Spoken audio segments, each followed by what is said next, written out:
বা ব্যাপারটা হচ্ছে যে আমি যেহেতু এখন আরও অনেক বেশি দর্শক কি দেখতে চাইছে বা সাধারণ মানুষের কথা ভেবে কন্টেন্ট বা সিনেমা বল সিরিজ বল বানাই, সেই জন্যে হয়তো তুই জিজ্ঞেস করবি তাহলে তুই অভিযান বানালি কেন। ঠিক।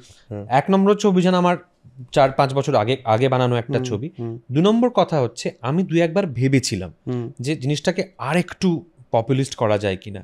তো আমার মনে হয়েছিল এই লোকটাই এমন একটা লোক, একে নিয়ে যদি কিছু করতে যাই এই পদ্ধতিটা ছাড়া বা এক্সকিউজ মি মানে এই অ্যাপ্রোচটা ছাড়া আর কোনো অ্যাপ্রোচ নেওয়ার পসিবল না। এই যে বললাম content decides the form.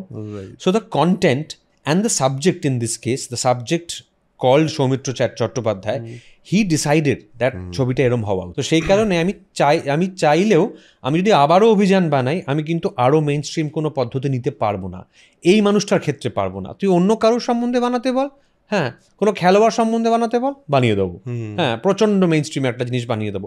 অন্য কোনো চিত্র পরিচালক সম্বন্ধে, অভিনেতা সম্বন্ধে সব পসিবল, এনার সম্বন্ধে পসিবল না। তার কারণ এই কন্টেন্টটাই খুব কমপ্লেক্স।